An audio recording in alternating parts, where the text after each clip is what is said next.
interested in is, can you explain the evolution? I think his first name is Trey Sermon. Yes. Man, okay, when he went into the transfer portal, yep. I knew that even Notre Dame was trying to, get him to come there, but they had like 8 running backs, and at the end of the year they had 3, so I don't know what all happened to him, but so this guy winds up at Ohio State, and all the talk is around Master T, right? And how his year is going to turn out, this and that, which I'm not for sure what kind of recruit he was coming out of high school, speaking of Master T, but like the last 2 games, it's like Trey Sermon's on fire. I mean, can you explain that? I'm asking you because I don't know. Well, I think that shows us the emotion and adrenaline plays a big factor in all this. So Trey Sermon, to me, was a guy that I thought highly of at Oklahoma. Not as an elite back. I didn't think he was elite, but I thought that he was a top 20 running back in the nation. And he had solid stats at Oklahoma, but sure. Nothing bouncing off the chart. But go ahead, I'm sorry. Absolutely, he did. And most of it was earlier in his career. While later in his career at Oklahoma, his second and third seasons, he had some injury issues, and then they found some other backs because of that. And so then he goes to Ohio State, and actually I thought that he was going to be the starting running back.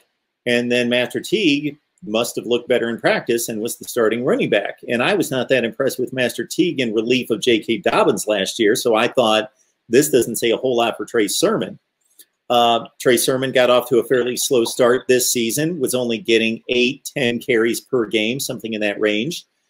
And then if you look at the games prior to the Big Ten championship game, the 2 or 3 games prior to that, he started to have a lot of success with 12 or 14 carries a game. In that Big Ten championship game, let's understand that he gained over 200 yards before contact. So the offensive line was tremendous in that game, was dominant in that game. I actually think Trey Sermon had a better game tonight.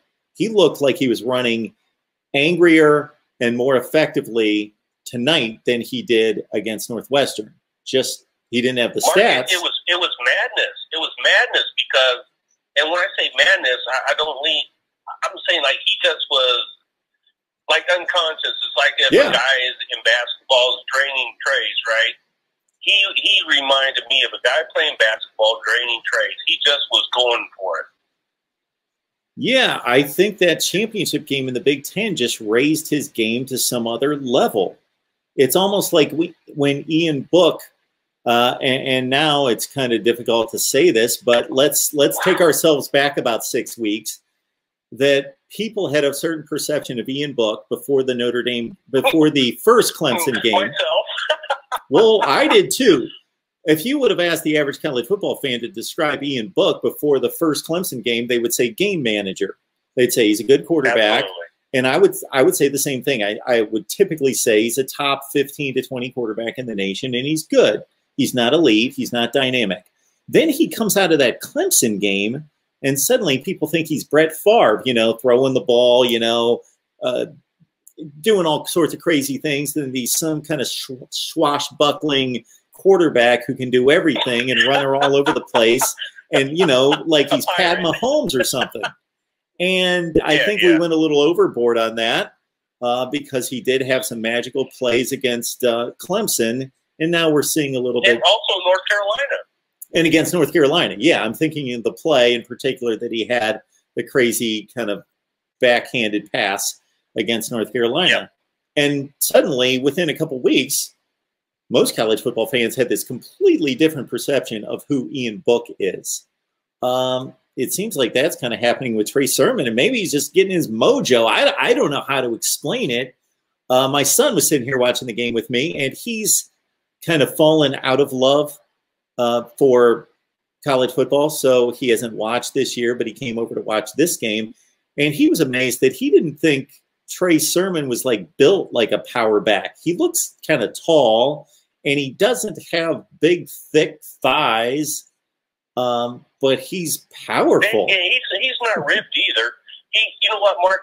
If you look at his stature, he's not extremely ripped. I mean, that guy is not rocked up, but he, like you said, he runs hard.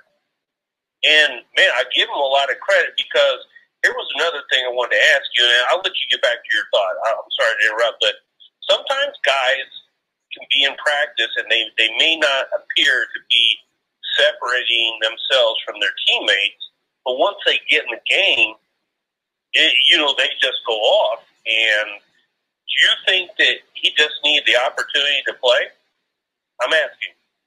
Well, I think another thing that comes with that, as you well know as a football fan, is that running backs need reps. And I think any smart coach is looking for, when they've got two running backs, they're looking for a few different things. Okay, what do each one of them do well? And maybe they're very similar, or maybe they're very distinct in their strengths and weaknesses. So I need to look at the game situation and the down and distance and utilize them that way. Or it's just a matter of, they're pretty similar. So I want to keep them fresh, but I also want one of them, at least one of them each game, to work up a lather and to take a few hits and to be able to start to see the holes and read the defense and read the line and get into that flow and that rhythm of carrying the ball rep after rep after rep. And Ohio State was splitting carries a little bit too much, and they finally got where Trey Sermon was the man, and he has taken that beating well. It's made him better. Really great backs, as you've heard many times, like an Eric Dickerson has said, man, I feel stronger in the fourth quarter after I've taken 25 carries and that defense has beat me up a little bit. Because your rhythm is flowing and you're sweating.